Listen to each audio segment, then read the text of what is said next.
For over 10,000 years, the Cathar Dominion had been the uncontested masters of the stars. Their banners hung over 1,000 worlds. Their fleets blackened the skies of every system they conquered. And their soldiers marched in lockstep across alien capitals with the same certainty as gravity. They were the inheritors of endless wars, sharpened by conquest, refined by subjugation. And utterly convinced of their supremacy, the galaxy feared them, and with good reason. No rebellion had ever succeeded. No uprising had lasted more than a cycle. Their fleets were inexhaustible, their armies bred for obedience, and their technologies had been perfected long before most species even discovered fire. In the galactic tongue, Cathar Dominion was synonymous with inevitability. When reports of a new species reached the Council of Subjugation, there was laughter in the chamber. The species called themselves humans. Their world, Earth, was catalogued as a Class 12 death world, dangerous, yes, but not extraordinary. Primitive hominids, recently dabbling with warp theory, still reliant on crude ballistics and fission energy, barely more advanced than the civilizations the Dominion had crushed in centuries past. High Commander Julin, a warrior who had never known defeat, dismissed the concern outright. Another upstart species, he sneered, his voice echoing across the chamber. Their bones will decorate our thrones.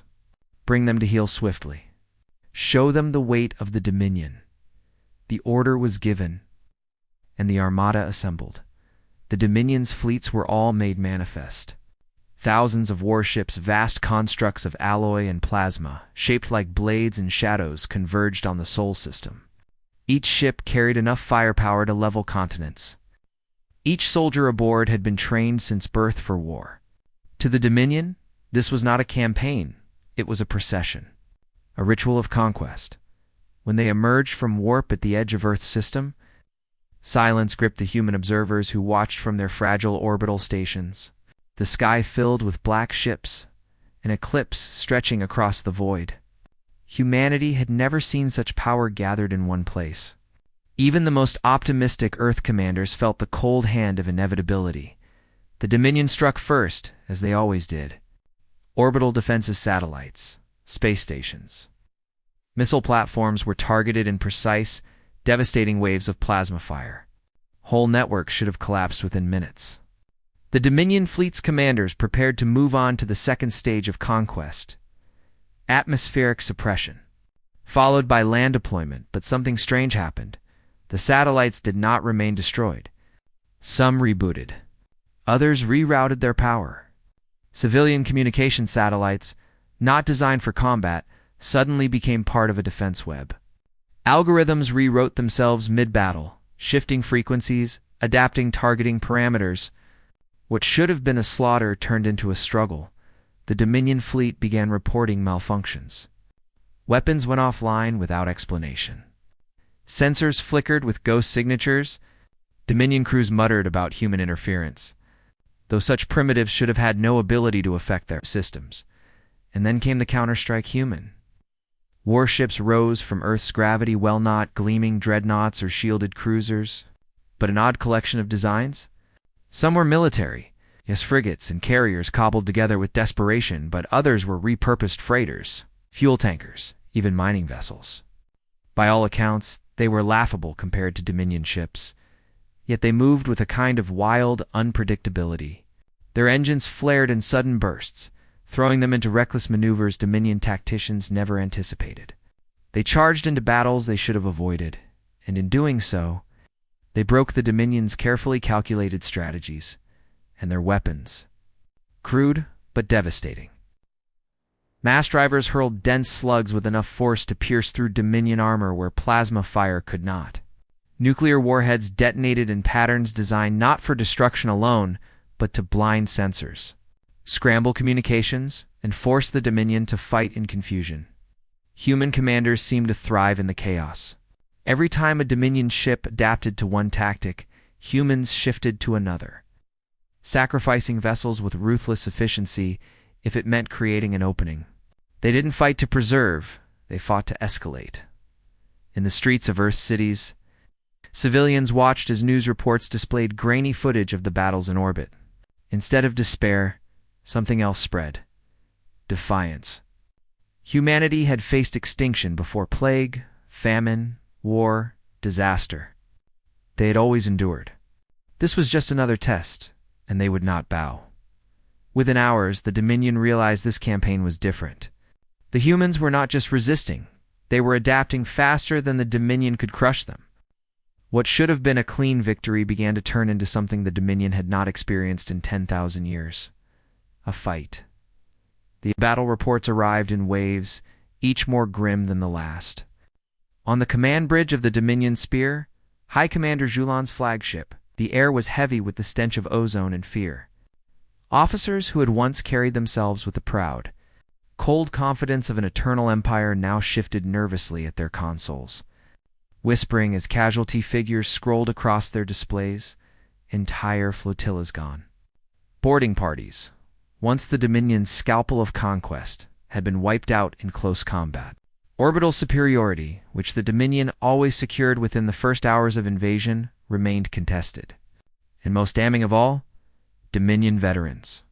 Soldiers who had fought and crushed dozens of civilizations were reporting something no commander ever wanted to hear. They don't break. One transmission crackled before being cut short. The humans. They don't stop. The feed dissolved into static. Julan's crimson eyes narrowed, his mandibles clenching in suppressed rage. He had commanded wars across half the galaxy. He had stood victorious on the ruins of civilizations older than humanity's entire history. Never not once had he been forced to wonder if victory was possible. How? He demanded, his voice low, but sharp as plasma. How does a species without shields or warp fleets resist us? A trembling junior officer spoke up, breaking the tense silence. His hands shook as he clutched a datapad, yet he forced the words out. They fight differently, High Commander. They improvise. They do not follow recognizable doctrines. Every battle changes. Every weapon, every tactic, nothing repeats. Julan's mandibles twitched in irritation, but he listened. The officer continued. They use everything. Civilian satellites, cargo vessels, mining drills as weapons. They fight with tools, with debris, with their own ships as battering rams. Where we can serve, they escalate. Their losses seem only to make them fight harder. The words sent a ripple of unease across the bridge crew. The Dominion thrived on predictability. They knew how their enemies fought before the first shot was fired because all enemies fought the same way. Cautious, ordered, desperate to preserve what they could. But the humans? They fought like a wildfire. Julan turned his gaze to the tactical displays, where Dominion icons flickered against the backdrop of human resistance. By all rights, the war should have been won already, yet the humans had turned orbital stations into fortresses, had transformed whole cities into trap-laden mazes, had converted factories into weapons foundries within days. This was not war as the Dominion knew it. This was something older, more primal. The most disturbing reports came from the ground. Dominion shock troops, genetically enhanced and bred for war, had been dispatched in overwhelming numbers to key human cities. Victory should have been immediate. Yet every report echoed the same theme. The humans were not fighting like prey. They fought with rage. They used their knowledge of terrain to devastating effect. Narrow streets became killing grounds. Collapsed buildings became ambush points. Civilians armed with makeshift explosives hurled themselves into Dominion lines, detonating charges that shattered even armored exosuits. When their guns ran dry, they used knives. When knives broke, they fought with rocks, with pipes. With bare hands, prisoners taken alive unnerved their captors even more. Dominion interrogators expected pleas for mercy, expected bargaining, submission, or fear. Instead, human prisoners glared at them with eyes that burned with defiance. Some spat in the faces of their captors. Others remained silent, waiting, not in despair, but with certainty that they would escape or be rescued. They look at us as though we are the ones doomed. One shaken Dominion officer reported before execution for cowardice. Julan wanted to dismiss these accounts as exaggerations, the panicked words of weak officers unworthy of service. But the sheer volume of such reports made denial impossible. The humans were not merely resisting. They were learning, adapting, becoming more dangerous with each passing day. And the Dominion was paying the price for its arrogance. The invasion fleets that had once been seen as gods descending from the stars were now bleeding resources at an unsustainable rate. Plasma reserves dwindled. Hull repair materials grew scarce. Supply chains, designed for quick campaigns, stretched thin. Every attempt to reinforce the fleet was harried by human strikes on logistics, ships set at so reckless no other species would dare attempt them. Julien gripped the railing of his command platform, his claws leaving deep gouges in the alloy. He would not admit it aloud, not yet. But in the pit of his mind, a terrible thought began to take root. The Dominion had underestimated these humans. They had seen primitives with years past. What should have been a swift campaign measured in weeks, perhaps months at most, dragged on into a grinding, endless war. The Dominion's carefully maintained aura of invincibility began to crumble under the weight of human defiance. Every world that had once whispered in fear of their fleets now murmured a different question. Could the humans actually win? For the first time in living memory, the Dominion was bleeding more than it was conquering. Its fleets, once thought inexhaustible, dwindled. Its soldiers, once feared as the galaxy's most disciplined, began showing cracks in morale. Supplies that had always flowed like rivers now slowed to trickles as human raids on transport ships crippled logistics. The humans should never have been able to reach beyond their home system. Their technology was primitive by Dominion standards, and yet every battle shifted the balance further. They salvaged what they destroyed. Wrecked Dominion cruisers became the skeletons of human warships. Captured weapon systems were stripped, studied, and repurposed into nightmarish hybrids. Where Dominion engineers saw elegant design, humans saw only opportunity. The culmination of this adaptation came at Titan Gate. Titan Gate was more than a wormhole nexus. It was the artery through which the Dominion fed its war machine in this sector. Its collapse would mean the severing of entire supply lines, isolating fleets, and choking the Dominion's advance. By every calculation, humans should not have even known of its importance, much less been capable of reaching it. And yet, when the Dominion fleet emerged to reinforce the gate, they found something waiting for them, not a ragged defense, not a desperate last stand in armada. The humans had built a fleet unlike anything the galaxy had ever seen. They did not follow Dominion design philosophy of sleek uniformity or graceful lethality. Instead, their ships were brutal, patchwork monsters. Hulls cobbled from scavenged wreckage, engines of mismatched origin, weapons fused together in terrifying combinations. To the Dominion's eyes, they were abominations. To humanity, they were weapons born of necessity, and they worked. The first volleys proved it. Dominion ships fell in rapid succession, gutted by weapons no strategist had prepared for. Lasers combined with magnetic accelerators. Fusion warheads flung from jury-rigged catapults. And most horrifying of all the kinetic lances, human scientists had devised them from simple physics. A tungsten rod, solid and unremarkable, hurled from orbit at near relativistic speeds. It carried no energy signature, no plasma trace, no radiation.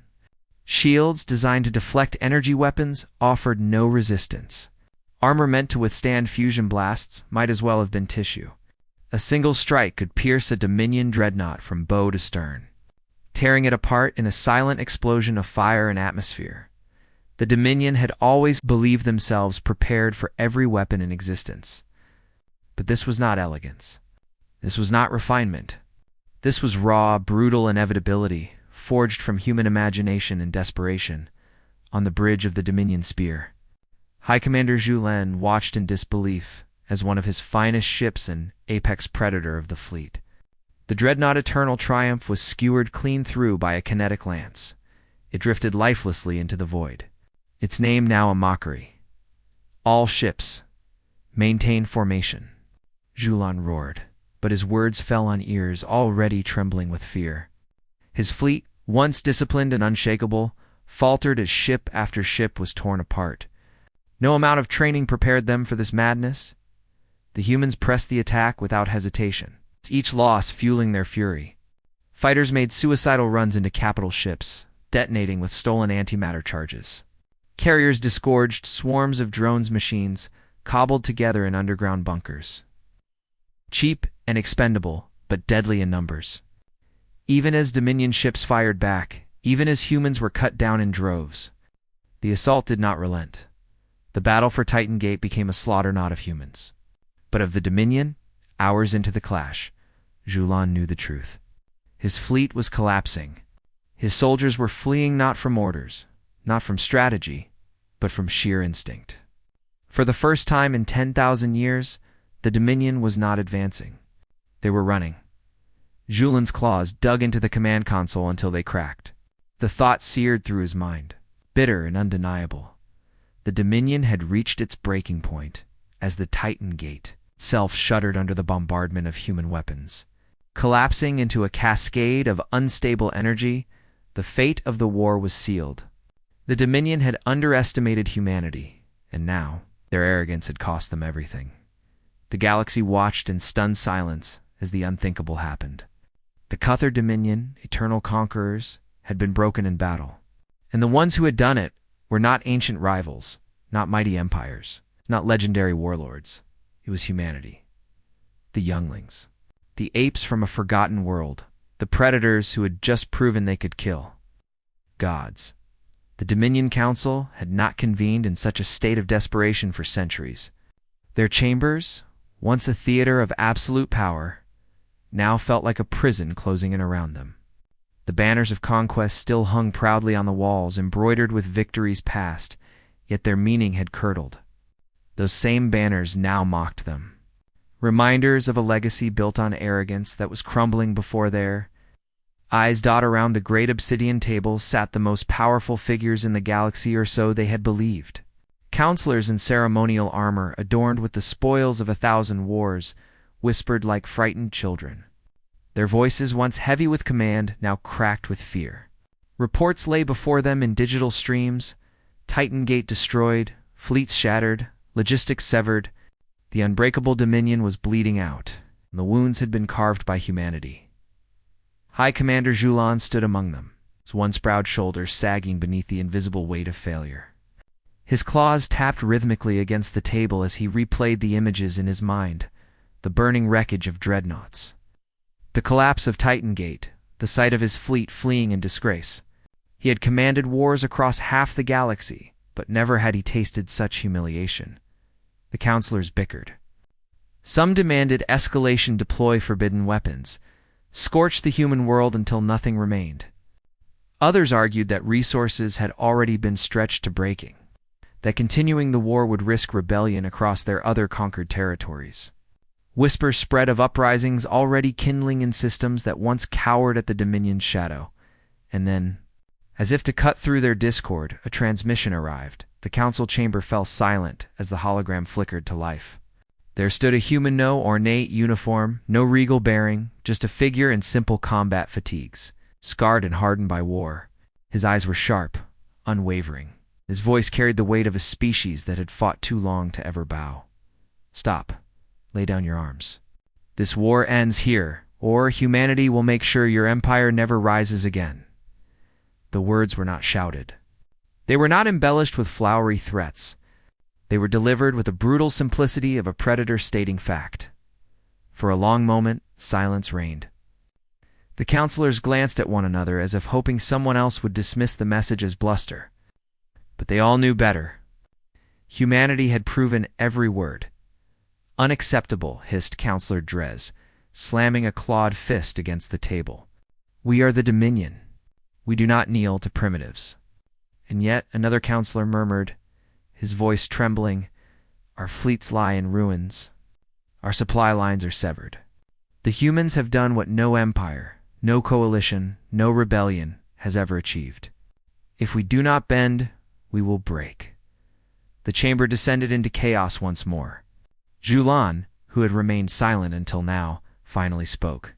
His voice was low, but it carried across the chamber with the authority of one who had seen the battlefield firsthand. I fought them. I watched them tear apart ships that should have been untouchable. I watched them hurl themselves into certain death just to take one of us with them. I have seen their resolve, and I tell you this, there is no victory to be had. Not against them, not now. Perhaps not ever. His admission sent a shiver through the chamber. For Julien, the unbroken high commander of 1,000 campaigns, to concede defeat was unthinkable. And yet, in that moment, Council saw the truth reflected in his eyes. The Dominion had reached the edge of the abyss. And so, with claws clenched and pride bleeding, the Council made their choice. The surrender was drafted in sterile language, but its meaning was undeniable. The Dominion, for the first time in 10 millennia, yielded. Their fleets were recalled. Their troops stood down. Their banners of conquest were lowered, one by one, across the stars. The galaxy trembled as the news spread. Worlds that had long suffered under the Dominion's heel erupted in celebration. Others looked to the humans with a mix of awe and terror, for if the Dominion, the eternal conquerors, had been broken, then who could possibly stand against humanity? History would remember the day not only as a surrender, but as a turning point, the moment when the galaxy's balance of power shifted forever, for 10,000 years. The Cathar Dominion had been the definition of inevitability. Their fleets arrived, their armies marched, and their enemies were erased. Now, the unthinkable had happened. The Dominion had bowed. And to whom? To a youngling species from a forgotten blue world, a people the Council had dismissed as primitive apes, unworthy of serious consideration. The Dominion's banners were lowered in silence across its occupied worlds. On colonies where they had once been raised to triumphant fanfare, the sight of them being taken down became a symbol greater than any battle. For the enslaved and oppressed, it was proof that gods could bleed. For the free but fearful species of the galaxy, it was a revelation. The humans had done what no one else had dared even dream. On Earth, the mood was more complicated. The humans had not sought empire. They had not set out to topple the Dominion or to claim dominance. Their war had begun as one of survival, a desperate defense against annihilation.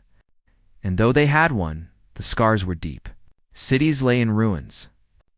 Generations had been lost. Every victory had been purchased with blood and sacrifice, yet the world stood unbowed in the United Earth Assembly. Leaders from every nation gathered beneath a flag stitched together during the early days of the war. They spoke not of conquest, but of vigilance. Humanity had learned an unforgiving truth. The galaxy was not a place of peace, but of predators. And now, humanity was among them. Let the Dominion surrender be a warning, one Earth commander declared before the assembly. We did not rise to rule the stars, but we will never kneel again. If the galaxy comes for us, it will find us ready. Across the stars, the message spread. Humanity's victory became legend overnight, whispered in alien marketplaces, sung in secret by rebels who had once despaired of freedom. The phrase, "the day humanity forced our surrender," took on a life of its own. It was not just the story of a battle, it was the story of an awakening. For the Dominion, the humiliation was unbearable. Though their fleets were recalled and their council signed the terms, resentment festered like a wound. Whole sectors began to stir with rebellion, emboldened by the sight of humanity's defiance. The Dominion's grip, once iron, began to rust and crumble. High Commander Julien would live to see the unthinkable, wandered the halls of his fleet's silent dockyards. The great ships, once symbols of terror, now sat idle.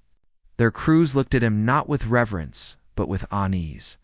He had not just lost a war, he had lost the illusion of invincibility that had bound the Dominion together. They will never fear us the same way again. Julien admitted to his closest aid, and perhaps that is worse than defeat. Meanwhile, humanity stood at a crossroads. They had proven their strength, but strength attracted attention. Other powers, minor empires, opportunistic coalitions, an ancient species lurking in the shadows, now turned their eyes toward Earth. Some sought alliance, others considered preemptive strikes. But all shared one truth: Humanity could not be ignored. Scholars would later call it the birth of the Terran. Paradox: the humans had not set out to rule, but by surviving, they had become rulers by default. Their capacity for adaptation, their refusal to break, and their terrifying creativity in war made them a species no sane power wished to provoke. And so, slowly a new order began to emerge.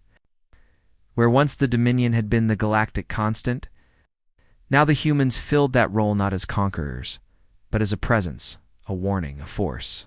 Their war had revealed to all that they were not prey, not primitives, not children of a backwater planet. They were predators. The galaxy would never forget the sight of human warships sugly, patched together monstrosities, ripping through Dominion fleets that had once seemed untouchable. Nor would they forget the eyes of human prisoners, unbroken even in chains. These memories became part of the shared consciousness of the stars, burned into history as deeply as any conquest. And somewhere, quiet corners of the galaxy, other species whispered their hopes. If humanity could rise against the Dominion and win, then perhaps others could rise too. The humans themselves did not declare empire. They did not demand tribute. They simply rebuilt, watched, and waited. But their very existence, their proven strength, was enough to reshape everything. The old order had ended. The Dominion's age was over, and in its place, the galaxy now lived under the shadow of a simple truth. The day humanity forced surrender was the day the galaxy learned who its new apex predators were.